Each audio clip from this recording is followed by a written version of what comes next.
Estás en Sion Explorer Radio, alabando a Dios todo el tiempo.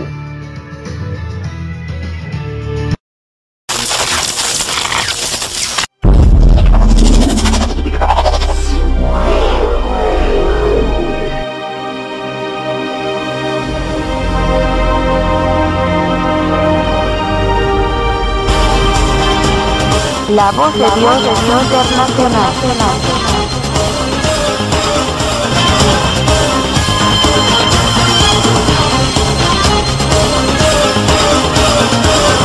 La voz de Dios internacional. Queda con ustedes el pastor de la Iglesia Cristiana Evangélica Fortaleza del Rey, Tony G. Escúchalo por Sion Explorer Radio.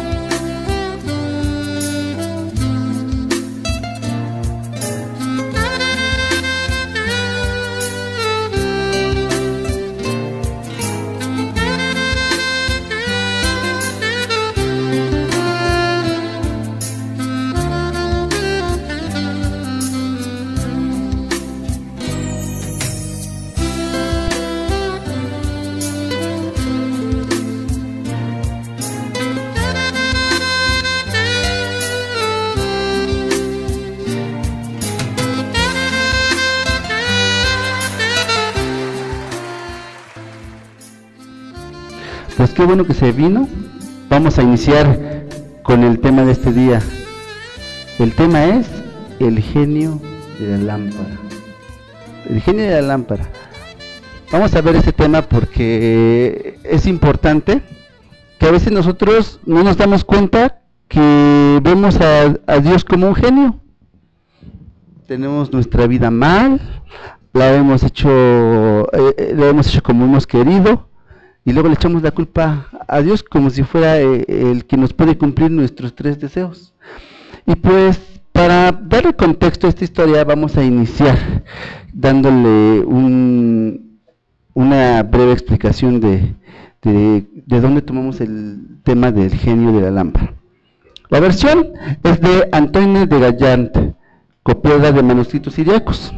Aladino y la lámpara maravillosa pertenece a Las Mil y una Noches, una célebre recopilación medieval árabe que parecía indicar que pertenecían a las series de cuentos que fueron contados a través de Scheherazade, la esposa del sultán.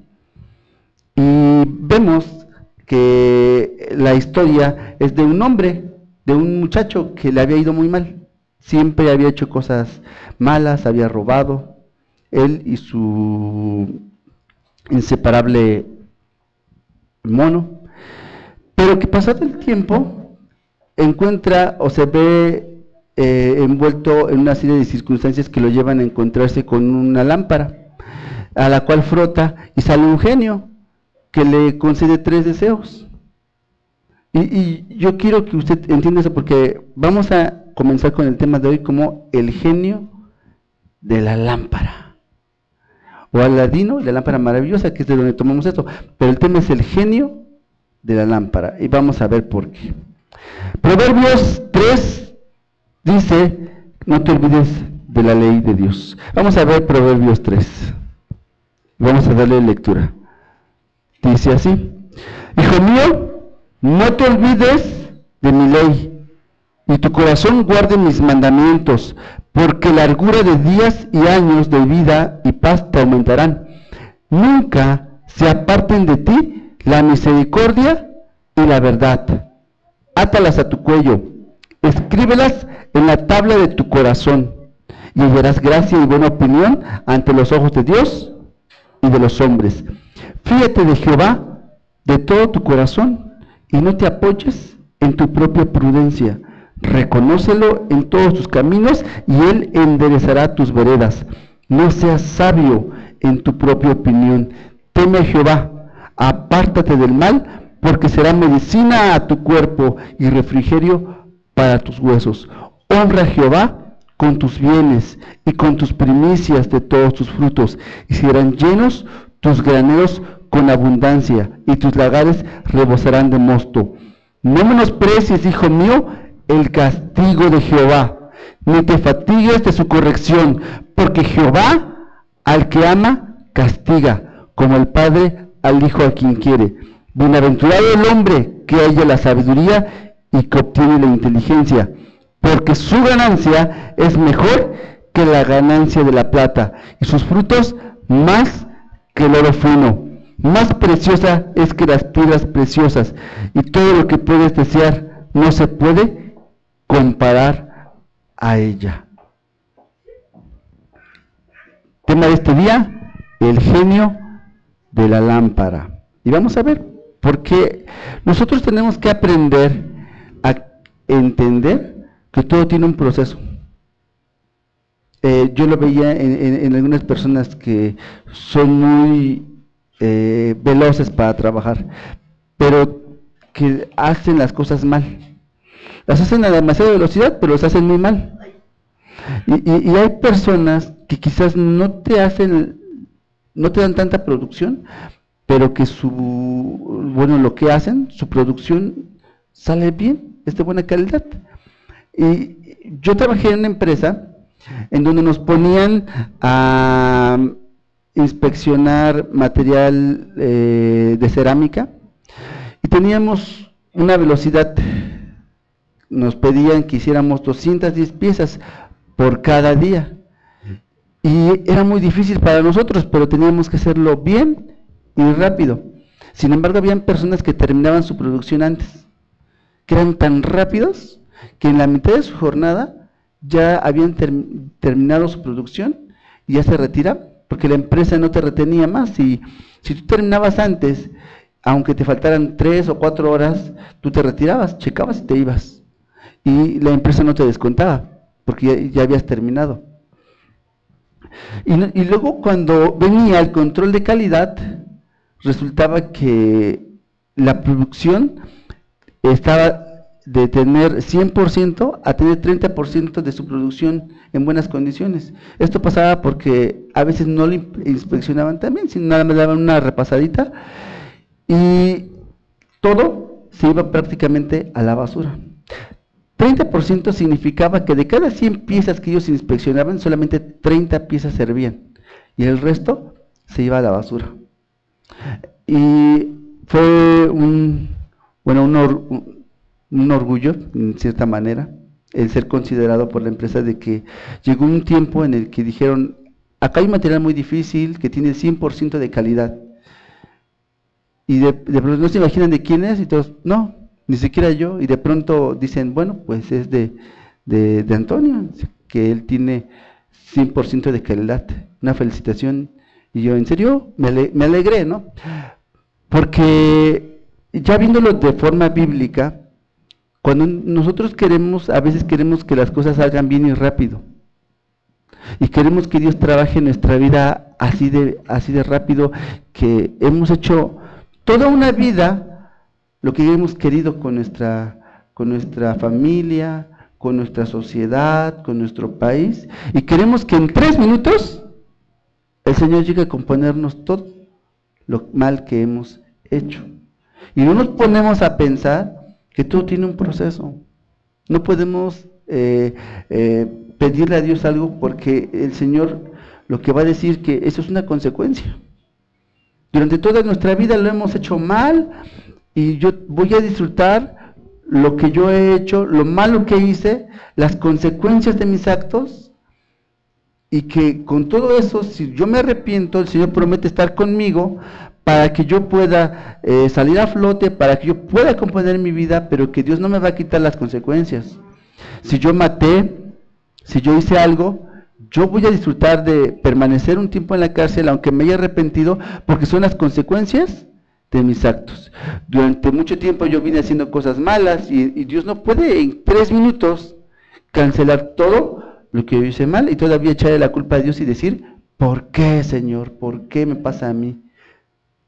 Y querer culpar a mis padres, querer culpar a mis hermanos, a mis vecinos, a los amigos con los que me relacioné, porque yo fui víctima de mis propias decisiones. Entonces, vamos a ver, en primer libro de Samuel, capítulo 2, verso 12, vamos a darle lectura. Dice Proverbios 1:7, el principio de la sabiduría es el temor a Jehová. Vamos a ver de lectura. En primer libro de Samuel, capítulo 2, verso 12. Y vamos a ver acerca de los pecados de Elí. Usted conoce la historia, yo sé que usted sabe que hubo un tiempo en el que la palabra de Dios en Israel no predominaba tanto, solamente los sacerdotes mantenían esa lámpara encendida, pero que el pueblo no tenía mucha hambre de Dios. Y que hay veces que nuestros jóvenes se van más por las cosas que el mundo ofrece que por la esencia de su poder, que el permanecer en el templo consagrados a Dios. Y a veces empezamos a hacer de esto lo que queremos y acarreamos la ira de Dios. Pero sin embargo, siempre va a haber un responsable. Y ese responsable va a tener que pagar las consecuencias de lo que ocurra. Vamos a ver lo que pasó. Está titulado El pecado de los hijos de Elí. Y dice así: los hijos de Elí eran hombres impíos y no tenían conocimiento de Jehová. Y era costumbre de los sacerdotes con el pueblo que cuando alguno ofrecía sacrificio, venía el criado del sacerdote mientras se cocía la carne y trayendo en su mano un garfio de 3 dientes, lo metía en el perol y en la olla y el caldero y en la marmita, y todo lo que sacaba del garfio, el sacerdote lo tomaba para sí, de manera que esto hacían con todo israelita que venía a Silo. Estamos en el primer libro de Samuel, capítulo 2, verso 12. En el 15, seguimos en el 15. Asimismo, antes de quemar la grosura, venía el criado del sacerdote y decía al que sacrificaba: da carne que asar para el sacerdote, porque no tomará de ti carne cocida, sino cruda. Y si el hombre le respondía: queme la grosura primero y después toma tanto como quieras, él respondía: no, sino dámelo ahora mismo, o de otra manera yo la tomaré por la fuerza.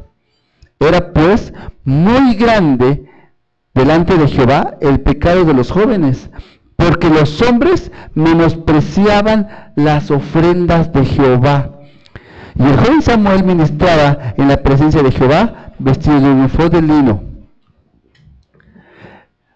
Vamos a ver la vida de Elí.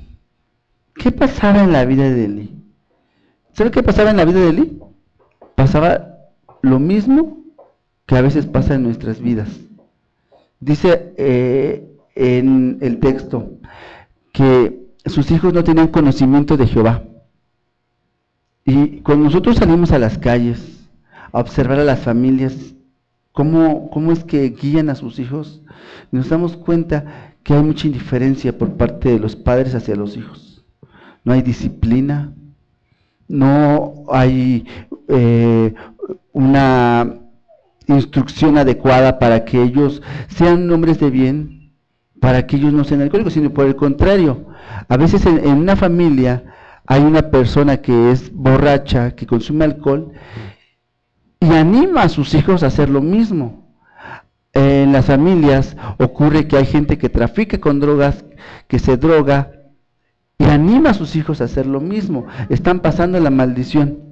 Y ya pasando mucho tiempo, imagínense que ya tocando fondo, hay algunas personas que claman a Dios, claman a Jehová, y quieren que Dios les componga todo lo que han hecho en su vida en 3 minutos. Y las cosas no son así.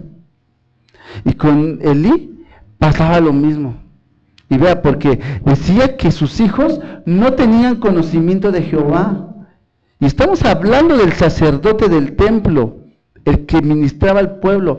Pues si no podía guiar a sus hijos, menos podría guiar al pueblo. Y entonces ya los jóvenes hacían lo que se les daba la gana. Nadie tenía temor de Dios. Ustedes saben que para ofrecer las ofrendas a Dios hay un protocolo.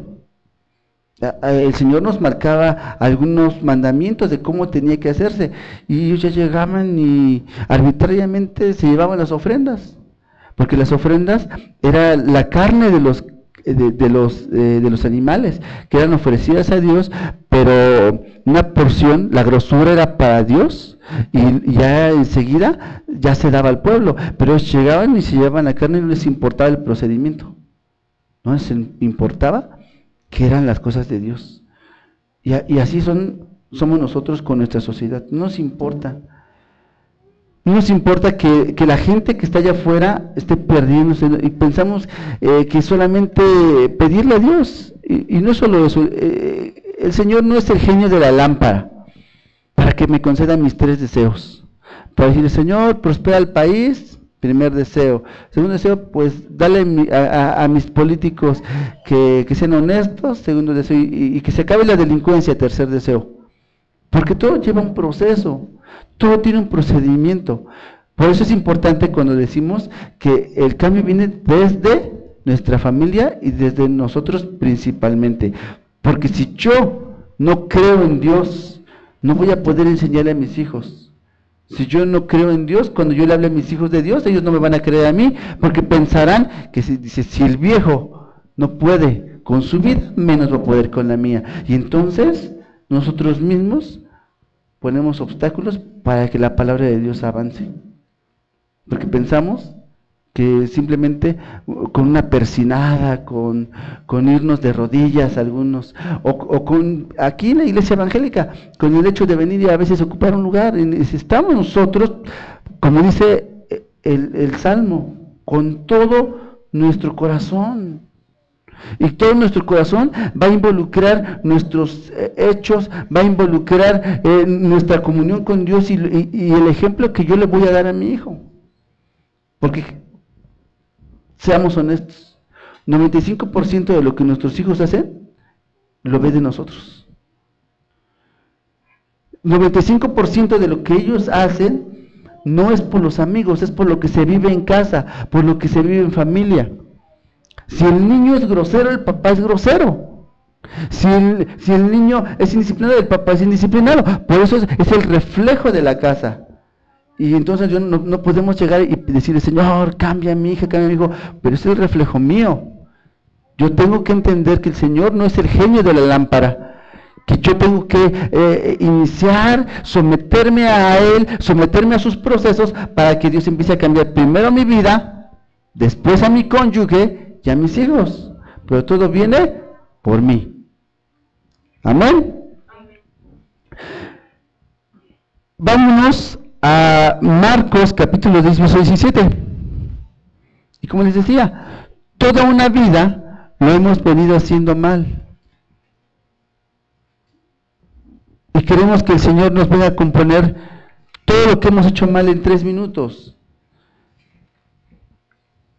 ¿Cómo le decimos por ahí?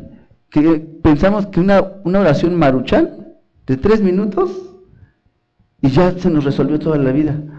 No es así, porque el Señor primero va a llamarnos a cuentas, para decirnos: a ver, ok, estás pasando por esta situación, tienes alguna enfermedad grave, pero fue por tu desobediencia, perfecto.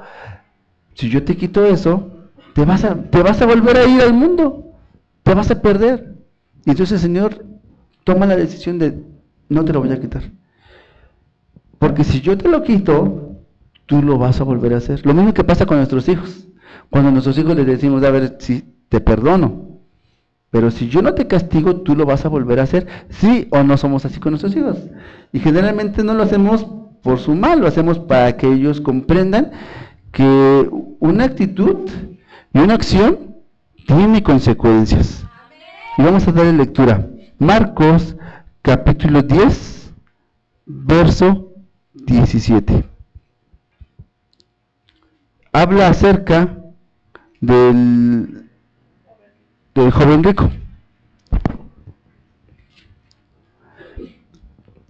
Dice así: al salir él para seguir su camino, vino uno corriendo e hincando la rodilla delante de él, le preguntó: Maestro bueno, ¿qué haré para heredar la vida eterna? Y Jesús le dijo: ¿por qué me llamas bueno? Ninguno es bueno, sino solo uno, Dios. Los mandamientos sabes: no adulteres, no mates, no hurtes y no digas falso testimonio, no defraudes, honra a tu padre y a tu madre. Y vamos a ver esta parte. Número 1, porque el joven, bueno, el rico que venía, no tenía idea de quién era Jesús. De primera instancia llegó a adularlo, llegó para sacar provecho y le llama maestro bueno. Como a veces llegan algunas personas delante de nosotros para decir, ay, es que tú eres re bueno, y por atrás te están dando la puñalada. No, quieren sacar provecho, adularlo. Y una cosa, una característica que Jesús tenía y por la cual los fariseos querían matarlo, ¿cuál era? Que podía leer el corazón de la gente en tiempo real. Si alguien estaba pensando mal contra él, de inmediato les decía, los cuestionaba. Y jamás abrieron la boca. Dice que Jesús conocía el corazón y el pensamiento de ellos. ¿Sí o no? Y dice el 19, aquí, los mandamientos sabes. Jesús no lo había visto en toda la vida quizás, pero sabía que él conocía los mandamientos. Y le dice, los mandamientos sabes, no adulteres, no mates, no hurtes, no digas falso testimonio, no defraudes, honra a tu padre y a tu madre. Y entonces, el joven, no conociendo que Jesús podía leer la mente y el corazón, quizás dijo, este hombre le atinó a mi vida, pero aún así continuó con su farsa. Dice, él entonces respondiendo le dijo, maestro, todo esto lo he guardado desde mi juventud. Entonces Jesús mirándole, le amó y le dijo, ok, porque aquí ya venía la prueba de Jesús. Dice, entonces si has guardado todo esto, una cosa te falta. Anda, vende todo lo que tienes y dalo a los pobres y tendrás un tesoro en el cielo. Y entonces ven, sígueme tomando tu cruz. ¿Qué creen que pasó? ¿Qué creen que pasó por la mente de este hombre pensando que Jesús no conocía sus hechos? ¿Por qué el Señor le ponía tantas peticiones, tantos requisitos a este hombre? ¿Será quizás que no le caía bien? Sin embargo, nosotros vemos esto y número 1, como lo habíamos dicho, el Señor conocía los pensamientos de su corazón. Número 2, este hombre tenía algo que lo ataba al mundo. Y es que generalmente los patrones, bueno, no todos, pero hay patrones que sienten que tienen poder sobre la gente y los mangonean, los maltratan, no les pagan todo su salario, les hacen descuentos innecesarios. Y entonces dicen ellos que conocen a Dios, que nunca han hecho nada malo, pero que a fin de cuentas el Señor conoce su corazón. Lo que Jesús le estaba pidiendo es que dejara la mala manera de vivir, y para eso tenía que dejar de ser un empresario. Si realmente quería seguirlo, el Señor no lo forzaba a que dejara todo, pero sí le decía, si quieres seguirme, tú tienes que dejar esto, porque eso te está perjudicando. Y a veces eso son como las drogas. Las drogas no son malas, puede usarse de un modo medicinal, con eso se fabrican bastantes fármacos, pero el que es adicto tiene que dejar totalmente las drogas, no puede accesar a ese tipo de fármacos porque lo está matando. Ese medicamento, esa droga está minando su vida, destruyendo su hogar, su matrimonio, su relación con la sociedad. Y es donde el Señor te dice, déjalo, y entonces ven y sígueme. Y esto va a pasar así siempre. Dios no nos va a cambiar la vida en un abrir y cerrar de ojos. Yo recuerdo cuando llegué a la palabra de Dios, estaba yo recordando, eso pasó en el 97, y recuerdo que la palabra de Dios llegó a mi vida y Dios no cambió mi vida de jalón. Aún tenía problemas con mamá, aún tenía problemas con mis compañeros, y cuando yo les hablaba de Dios ya me dejaban de hablar en la escuela. Sin embargo, Dios me sometió a un proceso para que hubiera un cambio. Dios va a tratar con cada uno de nosotros de esa manera. Dios va a empezar a trabajar en nuestro hogar, en nuestra vida, en nuestra mente, pero lo que necesita Dios es que nos sometamos a su presencia, para que en vista de que nosotros nos sometemos, ahora Dios pueda transformar todo esto. Reconocemos delante de Dios: Señor, no sé cómo manejar mi vida, te entrego las llaves de mi corazón para que tú me guíes, para que tú me ayudes, para que tú me lleves delante de mi familia y podamos acercarnos a ti. Esa es la parte que yo quiero que usted entienda, porque este hombre pensaba que por acercarse a Jesús, Dios le iba a cambiar la vida, que toda la vida de problemas que acarreaba, que la Biblia no nos cuenta, pero es que es el contexto oculto que la Biblia no nos menciona, generalmente un empresario que tiene éxito, que es rico, su vida y su matrimonio es un caos. Su vida y su relación con la gente es un caos, porque no se han sometido a la palabra de Dios, y no puede dar amor el que no tiene amor en su corazón. Recordemos que Dios es amor. Si Dios no está en su corazón, no puede dar amor para con los demás. Y generalmente cuando estamos sin Dios, a veces somos malos, maltratamos, humillamos, y queremos enseñar de una manera inquisitiva, imponiendo en lugar de convenciendo, y esto ocurre. ¿Qué fue lo que le estaba recomendando el Señor a este hombre? Dice 23, entonces Jesús, mirando alrededor, dijo a sus discípulos, 21, regresen al 21, dice, entonces Jesús mirándole le amó y le dijo, una cosa te falta, anda, vende todo lo que tienes y dalo a los pobres y tendrás tesoro en el cielo, y ven y sígueme tomando tu cruz. Pero él, afligido por esta palabra, se fue triste porque tenía muchas posesiones. O sea, lo que lo esclavizaba es que tenía muchas posesiones. Pero Jesús no solamente le habló de sus posesiones, le dijo, toma tu cruz, ¿se acuerda? Y toma tu cruz es que él tenía una serie de problemas que no tenían nada que ver con sus posesiones, pero que sus posesiones, el hecho de ocupar toda su atención en los negocios, había descuidado a su familia. Generalmente los mercaderes de la antigüedad, por estar de un lugar a otro, eran como los marineros, tenían un amor en cada puerto, ¿no? Tenían un amor en cada pueblito, y imagínense, si dejaba de trabajar de esa manera, esas posesiones, ya no podría visitar a sus mujeres en otro lugar, ya no podría dejarles el gasto, y esto ya implicaría que pues tendría que dejar su mala manera de vivir y seguir a Jesús. Y a veces nosotros también somos así.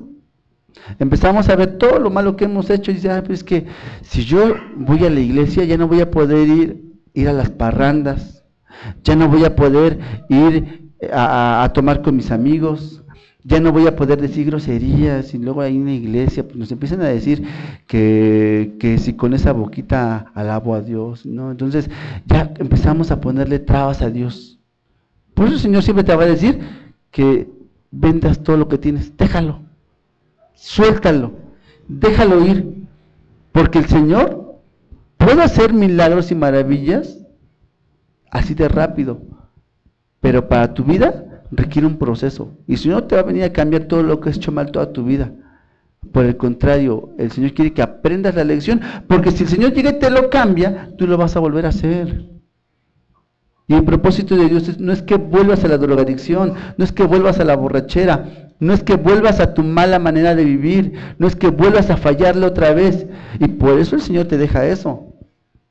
De las personas que han matado, que han violado, que han robado, el Señor no puede llegar y cambiarles todo, porque si el Señor les quita eso, quita la vergüenza. El otro ya no va a tener, entonces, no va a recordar que fue vergonzoso el haber sido descubierto cuando estaba robando.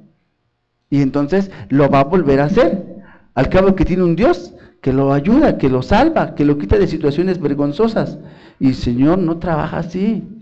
Y es que lo que yo quiero que entendamos, que Dios va a tener que trabajar con nosotros a partir de lo que nosotros hicimos mal, para que lo podamos servir. Que vamos a tener que pasar por un proceso doloroso, que quizás tengamos que perder a algún familiar. Dios no te va a quitar el proceso, pero Dios va a trabajar en tu situación. Y ya, si tú te dejaste moldear, entonces ya vas a poder ir con aquella persona que no cree y decirle, amigo, no pases por ahí, porque yo también estuve en esa misma situación y me fue mal. Y testificarle todo lo que hicimos mal para que el otro no pase por ahí. Y ya es por su cuenta y riesgo si lo quiere hacer. Pero ya vas a poder consolar al que perdió un hijo, al que perdió a quien perdió un esposo, a quien perdió, al hombre que perdió su mujer, al que perdió su casa. ¿Cómo? Porque tú pasaste por ahí, porque tú sabes lo que se siente el tener necesidad, el tener hambre, el no tener para llevarle de comer a tus hijos. Dios no es el genio de la lámpara, pero si tú aprendes a depender de Él, irás de poder en poder. Caminarás y no te fatigarás.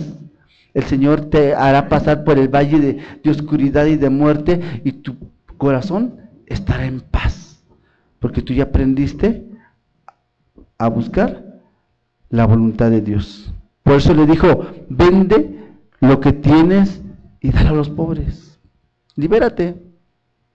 Esto no es malo ser empresario, pero eso te está destruyendo la vida. Entonces, lo que el Señor le estaba tratando de decir es que no puedo tratar contigo si primero no sueltas lo que te ata a este mundo. Tenemos que dejar ir lo que nos ata. A veces será un cónyuge, una persona que me ha hecho cosas malas. A veces voy a tener que dejarlo ir. A veces va a ser un trabajo que no es bueno, que lo he ejercido por necesidad, pero que yo necesito algo que no perjudique mi dignidad. Y es lo que el Señor nos va a decir siempre: deja lo que tienes, déjalo, suéltalo. Y acercarnos quizás como se acercó Bartimeo. Vámonos a Marcos capítulo 10, verso 46, está adelantito. Y vamos a ver lo que le pasó a Bartimeo.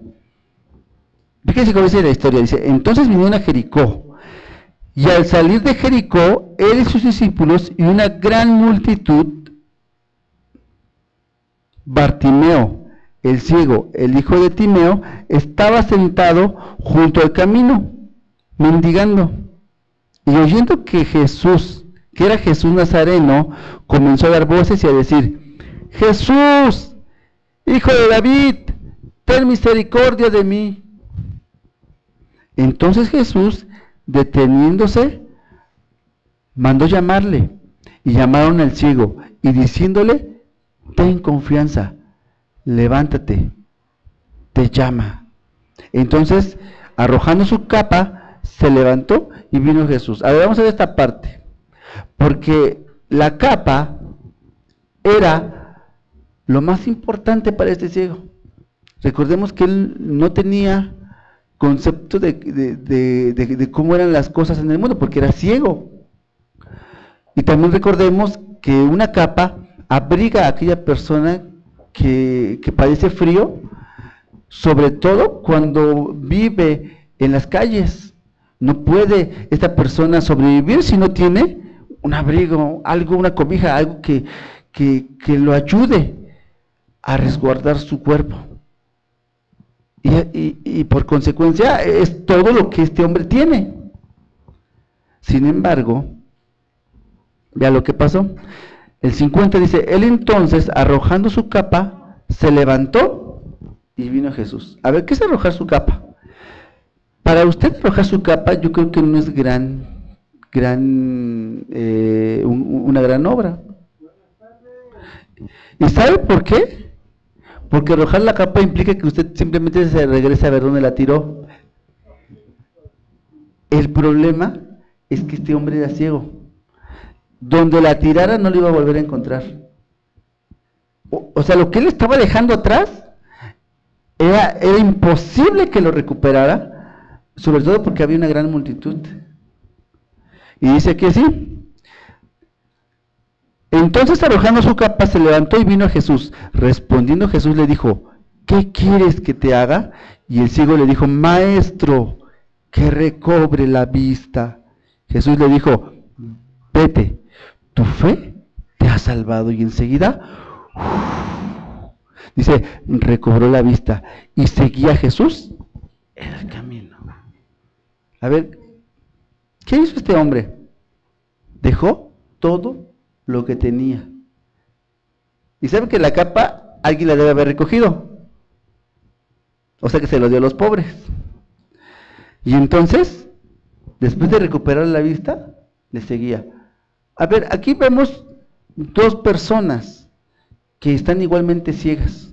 Uno tiene ceguera física y otro tiene ceguera espiritual.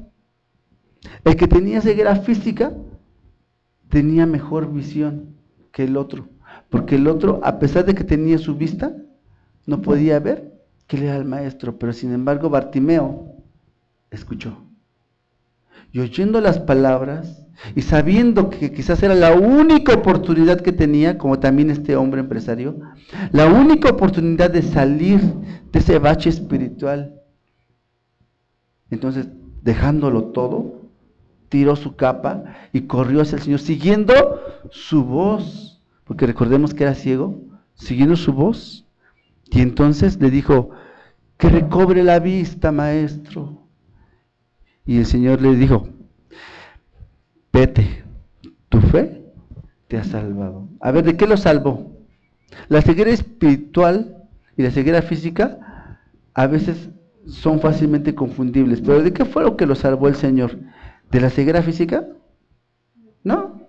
La ceguera física solamente fue como una consecuencia de que se sometió a Dios, de que creía, de que tenía fe, pero de lo que realmente lo salvó fue de su ceguera espiritual, porque después de esto, el texto nos dice que le seguía en el camino. A ver, nosotros venimos a la palabra de Dios, venimos a una iglesita que quizás no tenga butacas de cine, donde se expone la palabra de Dios y que nosotros, viendo que quizás no tenemos otra oportunidad, oímos la voz de Dios y entonces decimos: Señor, quiero seguirte, quiero honrarte. Y entonces nosotros, nuestros ojos son abiertos. Y a pesar de que podemos ver, hay veces que no sé a quién le haya pasado, que le dijeron que algún trabajo que usted hizo está mal, pero usted por más que le busca no le encuentra nada, se lo ve bien.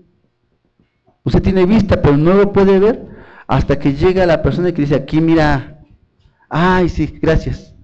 Y ya lleva usted como 3 horas inspeccionando lo que le dijeron y no lo encontraba.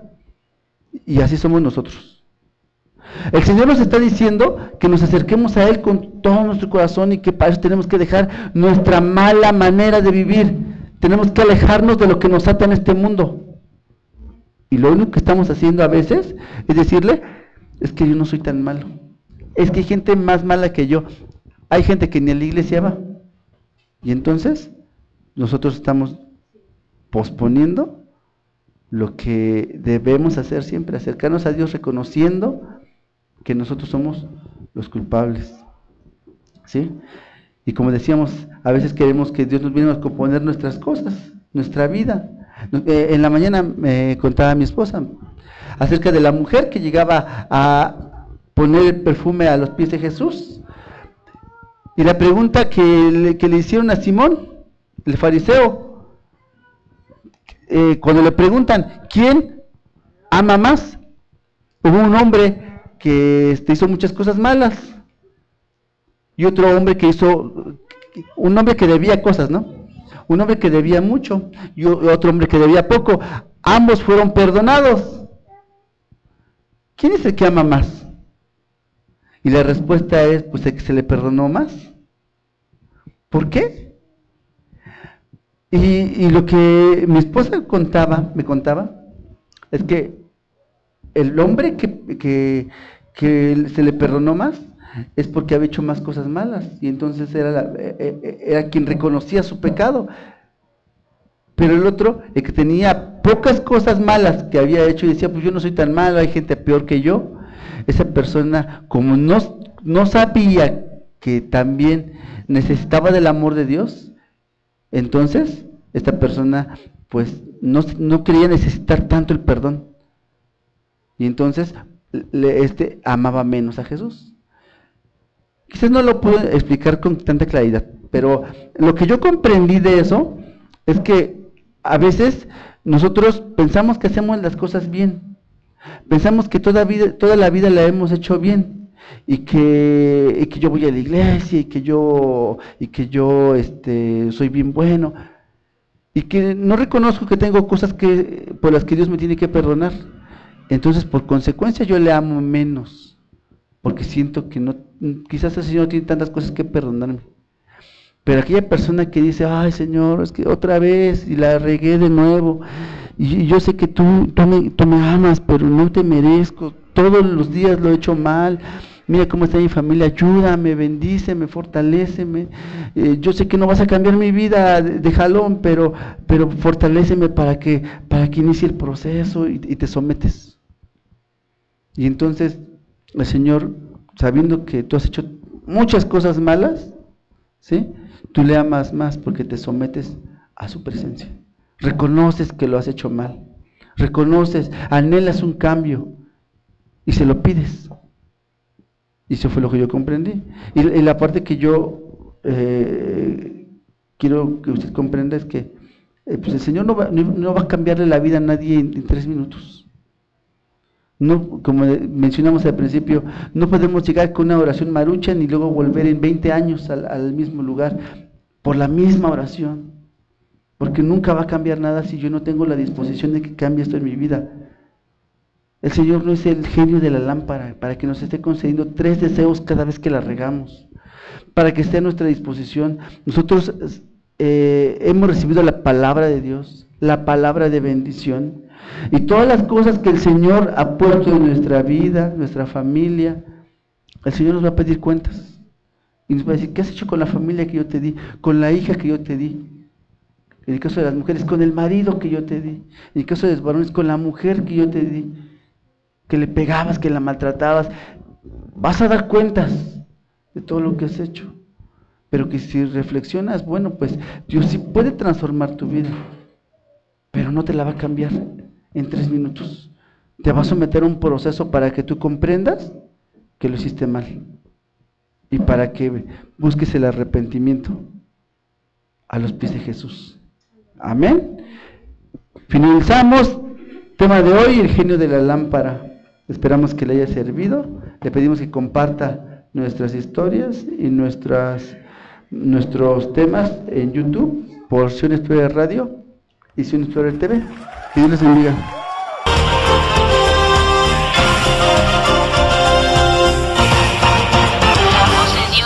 Internacional.